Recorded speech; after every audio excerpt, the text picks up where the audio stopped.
ایک اور سٹوری، ایک اور ناول، دا گریٹ گیٹسبے، اور اس کو لکھا ہے ایف اسکاٹ فٹز جیرلڈ نے.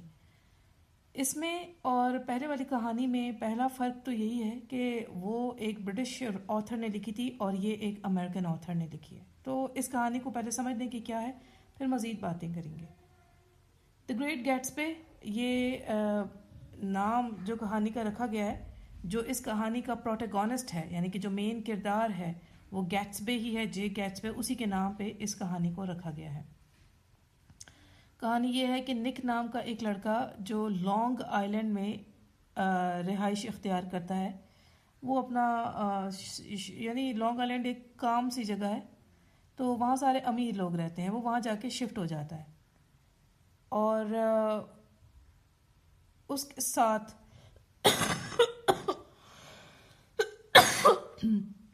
اس کے ساتھ والے گھر میں ایک ملینئر رہتا ہے، کافی امیر، بہت امیر آدمی، اکیلا رہتا ہوتا ہے.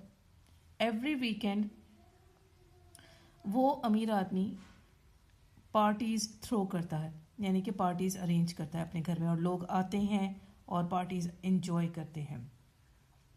انویٹیشن کسی کو بھی نہیں جاتا، لیکن لوگ پھر بھی آتے ہیں اور انجوائے کرتے ہیں. اچھا، اس کہانی میں پھر ہوتا یہ ہے کہ نک کو انویٹیشن ریسیو ہوتا ہے اپنے پڑوسی سے پارٹی کے لیے. اب یہ ایک ان یوزول بات تھی، کیونکہ کسی اور کو انویٹیشن نہیں آتا لیکن اسے آتا ہے. کیوں آتا ہے یہ آپ کو بعد میں پتہ چل جائے گا. یہ پارٹی میں جاتا ہے اور وہاں ایک آدمی سے باتیں شروع کر دیتا ہے.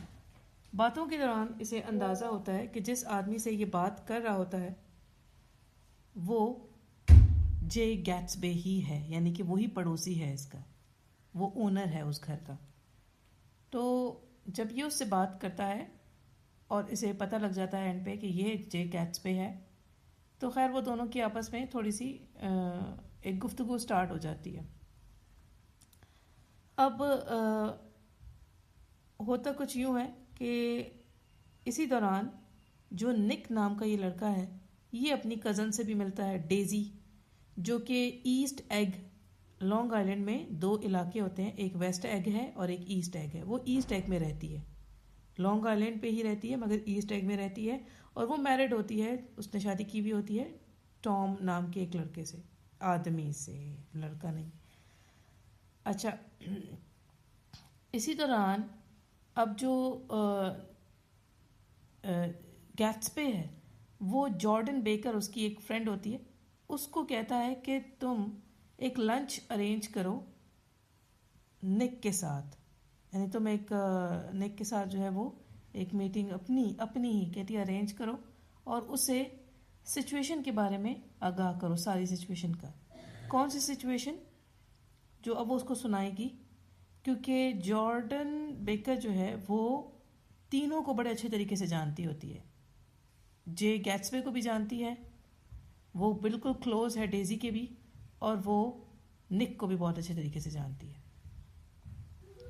تو وہ کہتا ہے اس کو کہ تم جو ہے اسے ساری سچویشن بتانا، کیونکہ جے گیٹسبے خود بتاتے ہوئے ہچکچا رہا ہوتا ہے، اس لیے وہ نہیں بتاتا. کہانی کیا تھی، سچویشن کیا ہے جو بتانی ہے؟ وہ یہ کہ اسے وہ بتائے نک کو کہ جو اس کی کزن ہے ڈیزی، وہ اور یہ جے گیٹسبے بہت عرصے پہلے ایک دوسرے کو پسند کرتے تھے. اس وقت جے گیٹسبے غریب ہوتا تھا اور وہ جنگ میں چلا گیا. جب وہ جنگ لڑنے کے لیے چلا گیا وار میں، تو پیچھے سے اس نے بے وفائی کی اور ٹام کے ساتھ شادی کر لی، جو کہ ایک بہت ہی رچ آدمی تھا اور سوشلی بہت پاورفل تھا.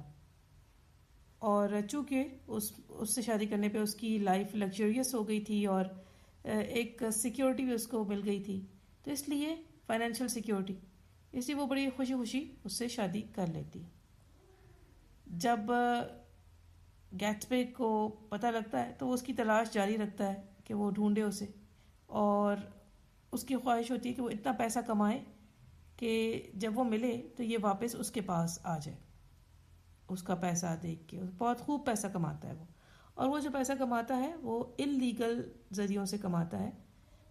بوٹ لیگنگ ایک بزنس ہے جو کہ انلیگل الکوہل سیلنگ کا بزنس ہوتا ہے، اور وہ اس بزنس کے تھرو ایک آدمی ہوتا ہے کرمنل، اس کے ساتھ مل کے وہ بزنس کرتا ہے اور خوب پیسہ وہ کماتا ہے اور یوں یہ ملینئر بن جاتا ہے. اب وہ ہر ہفتے جو پارٹی ارینج کرتا ہے نا اپنے ویکینڈ، ہر ویکینڈ پہ جو گھر میں، وہ یہی دیکھنا چاہتا ہوتا ہے کہ اس ایریے میں جو لوگ اس کی پارٹی میں آئیں گے تو وہ ڈھونڈ رہا ہوتا ہے ان میں سے اپنی محبوبہ کو. تو بات یہ ہوتی ہے. اور یہ جو اس نے انویٹیشن بھیجا ہوتا ہے نک کو، وہ اسی لیے بھیجا ہوتا ہے کیونکہ اسے پتا ہوتا ہے کہ یہ اس کی کزن ہے، یہ نک کی کزن ہے، اس لیے اسپیشلی اس کو انویٹیشن بھیجتا ہے وہ. اور باقی لوگ تو خود بخود آتے رہتے. بہرحال تو اب جے گیٹسبے چاہتا ہے کہ جارڈن بیکر جو اس کی فرینڈ ہے وہ نک کو ساری صورتحال سے آگاہ کرے.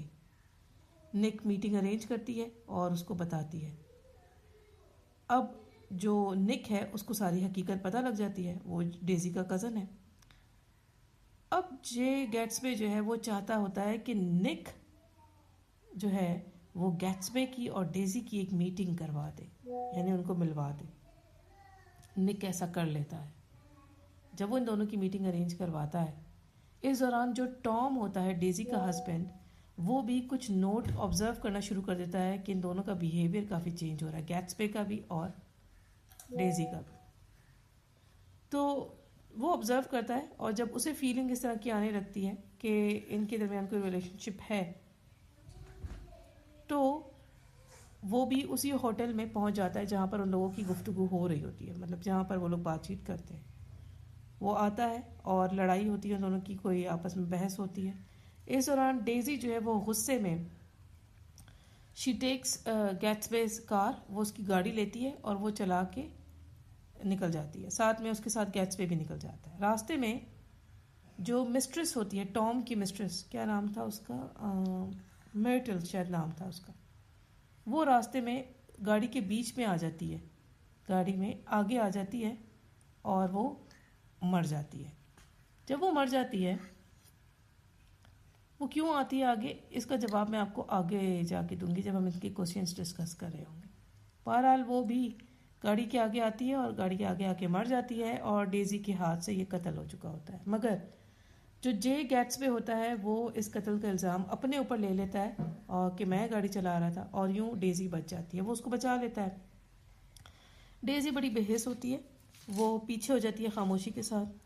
اور جو گیٹسبے ہوتا ہے، اب وہ جو مسٹریس تھی اس کا میاں گیٹسبے سے دشمنی لے لیتا ہے کہ میں اسے نہیں چھوڑوں گا کہ اس نے میری بیوی کو مارا ہے. وہ جو مسٹریس تھی وہ خود بھی میرڈ ہوتی ہے، لیکن وہ بھی کوئی اچھی خاتون نہیں تھی. خیر بہرحال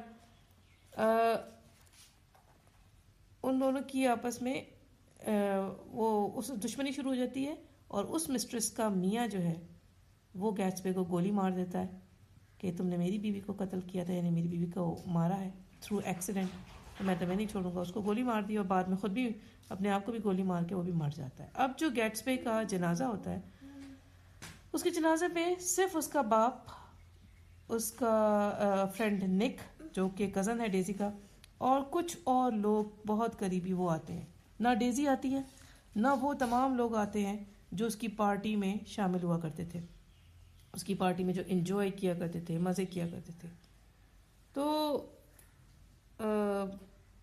یہ سب کچھ دیکھ کے نک کو بڑی افسردگی ہوتی ہے کہ دنیا کتنی بے حس ہے کہ جب تک وہ تھا، جب تک وہ ان کو فائدہ پہنچاتا رہا،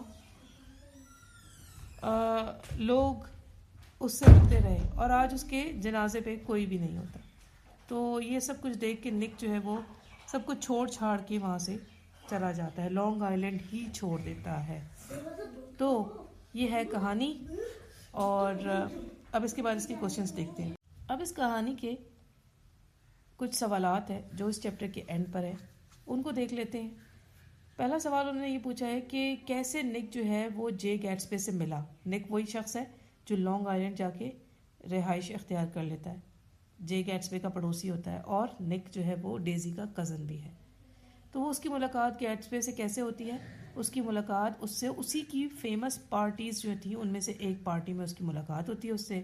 اور وہ اس پارٹی میں کیسے جاتا ہے نک، کہ اس کے پاس انویٹیشن آتا ہے باقاعدہ گیٹسبے کی طرف سے، اور وہ اس انویٹیشن کو ریسیو کرتا ہے اور جاتا ہے پارٹی میں. اس پارٹی میں وہ ایک آدمی سے باتیں کرنا شروع کر دیتا ہے نک، اور اسے پتہ بھی نہیں ہوتا کہ وہ کون ہے. آخر میں جب گفتگو ختم ہو چکی تو وہ بندہ اپنے آپ کو ریویل کرتا ہے کہ میں گیٹسبے ہوں. تو یوں ان کی بات چیت شروع ہوتی ہے. لیکن ابھی اسے یہ نہیں معلوم کہ یہ گیٹسبے کون ہے اور یہ اس کی کزن کا پرانا عاشق ہے. یہ اس کو نہیں معلوم. پھر اس کے بعد دوسرا سوال ہے وائی ڈڈ ڈیزی میری ٹام. وہ کیوں ٹام سے شادی کر لیتی ہے جب کہ وہ پسند وہ گیٹسبے کو کرتی تھی. ڈیزی جو ہے وہ پاسٹ میں پسند تو کرتی تھی گیٹسبے کو مگر وہ بہت غریب ہوتا تھا اور وہ جنگ میں بھی چلا گیا تھا. تو ڈیزی نے پیچھے سے شادی کر لی ایک بہت ہی رچ سوشلی رچ اور پاورفل آدمی سے. Very rich and socially powerful آدمی سے شادی کر لیتی ہے. اور کیونکہ اس سے شادی کرنے کے بعد وہ فائنینشلی سیکیور رہے گی وہ اور لگژریس لائف بھی اس کو ملے گی. تو وہ یہ سب کچھ کیسے چھوڑ سکتی تھی. اس لیے وہ ٹام سے شادی کر کے اپنا گھر بسا لیتی ہے. اگلا سوال یہ ہے کہ گیٹسبے کیوں جارڈن بیکر اور نک کا لنچ ارینج کروانا چاہتا ہوتا ہے. میں نے آپ کو بتایا تھا کہ جارڈن بیکر جو ہے وہ تینوں کو بہت اچھے طریقے سے جانتی ہے. گیٹسبے کو بھی, نک کو بھی اور ڈیزی کو بھی. اسے ساری صورتحال کا پتہ ہوتا ہے. اسی لیے گیٹسبے جو ہے وہ چاہتا ہے کہ جارڈن جو ہے وہ نک کو ساری صورتحال سے آگاہ کر دے تاکہ وہ نک کی مدد حاصل کر سکے ڈیزی تک پہنچنے کے لیے. اور ایسا ہی ہوتا ہے. جارڈن کے ساتھ اس کی میٹنگ ہوتی ہے, وہ اس کو سچویشن سے آگاہ کرتی ہے اور اچھا یہ سب گیٹسبے خود ڈائریکٹلی کیوں نہیں کر لیتا, جاتا ڈیزی کے پاس اور مل لیتا. لیکن نہیں, وہ نروس فیل کر رہا ہوتا ہے اور کافی امبیرسڈ فیل کر رہا ہوتا ہے. اب اس کی وجہ کیا ہے؟ اس کی وجہ بیسیکلی یہ ہے کہ لانگ آئلینڈ پہ جہاں یہ لوگ رہتے ہیں, میں نے آپ کو بتایا کہ لانگ آئلینڈ میں 2 علاقے, ایک تھا ایسٹ ایگ اور دوسرا تھا ویسٹ ایگ. ویسٹ ایگ میں وہ لوگ رہتے ہیں جو ابھی ابھی امیر ہوئے ہیں, ریسنٹلی امیر ہوئے ہیں. ایسٹ ایگ میں وہ لوگ رہتے ہیں جو خاندانی امیر ہیں, جو پرکھوں سے امیر ہیں. سمجھ آئی نا آپ کو؟ تو جو ٹام ہے, ڈیزی کا جو میاں, ڈیزی اور اس کا میاں ٹام, یہ دونوں ایسٹ ایگ میں رہتے ہیں کیونکہ ٹام جو ہے وہ تو خاندانی امیر ہے نا, پرکھوں سے اس کے پاس جائیدادیں آ رہی ہیں. اب جو گیٹسبے ہے اور جو نک ہے یہ دونوں ویسٹ ایگ میں رہتے ہیں اور ابھی ریسنٹلی امیر ہوئے ہوتے ہیں. تو اس لیے جو ایسٹ ایگ میں رہنے والے ہوتے ہیں نا, جو یعنی خاندانی امیر ہیں, وہ اپنے آپ کو سوشلی پاورفل سمجھتے ہیں سوسائٹی کے اندر. وہ سمجھتے ہیں سپیریئر ہیں ہم. تو اسی لیے یہاں پر گیٹسبے تھوڑا نروس فیل کر رہا ہوتا ہے. پھر دوسری بات یہ کہ اب ڈیزی میرڈ بھی ہے تو وہ نروس بھی فیل کر رہا ہوتا ہے اس کو سامنا کرنے, لیکن وہ اسے ملنا چاہتا ہوتا ہے. اس سے وہ سارا کھیل ہی کھیلتا ہے کہ میں اس تک پہنچ جاؤں. اگلا سوال, how does Tom find out about the affair between Gatsby and Daisy. اب ٹام جو ڈیزی کا میاں ہے اسے کیسے پتہ لگتا ہے کہ ان دونوں کے درمیان کوئی افیئر ہے؟ تو وہ نوٹس کرتا ہے کہ ان دونوں کی کچھ عجیب سی ان دونوں بہیو کر رہے ہیں جب یہ دونوں دوسرے کے قریب ہوتے ہیں. اور پھر وہ یہ بھی دیکھتا ہے کہ ڈیزی جو ہے وہ اسٹرانگ ایموشن اور افیکشن بھی شو کرتی ہے گیٹسبے کی طرف. اور جب ان کا ٹرپ جو ہے وہ نیو یارک کی طرف ہوتا ہے, جب ان کا ٹرپ ہوتا ہے نیو یارک کا جو, اس میں بھی وہ آبزرو کرتا ہے ان دونوں کا بیہیویئر, کافی دونوں کا رومانٹک ریلیشن شپ ڈیولپ ہو رہا ہے. فائنلی وہ پکڑ لیتا ہے اس کو گیٹسبے کو ہوٹل میں اور اس سے ڈائریکٹ بات کرتا ہے ان کے افیئر سے ریلیٹڈ. اگلا سوال ہے کہ میٹل جو ہے وہ جو کہ ٹام کی مسٹریس تھی, یعنی جو ٹام کے لیے کام کرتی تھی, وہ گیٹسبے کی گاڑی کے آگے کیوں آ جاتی ہے؟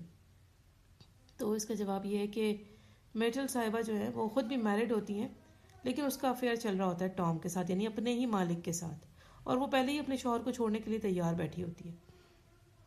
تو جب یہ ان دونوں کا واقعہ ہوتا ہے, کھلتا ہے, پتہ چلتا ہے ان کے افیئر کا, تو اب وہ اس کے ذہن میں ہوتا ہے کہ بھائی وہ تو جو ڈیزی ہے وہ تو گیٹسبے کے پاس رہ جائے گی اور ٹام ہو جائے گا اکیلا. تو وہ اب سمجھتی ہے کہ ٹام اسے لے جائے گا ساتھ. وہ یہ سمجھتی ہے کہ اس گاڑی میں ٹام بیٹھا ہوا ہے.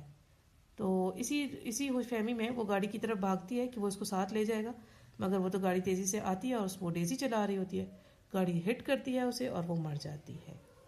اگلا سوال جو ہے اس کا وہ یہ ہے کہ ٹام پیسہ کیسے بناتا ہے اتنا؟ تو اس کا بھی جواب میں نے آپ کو دیا تھا کہ ٹام ایک انلیگل بزنس کرتا ہے.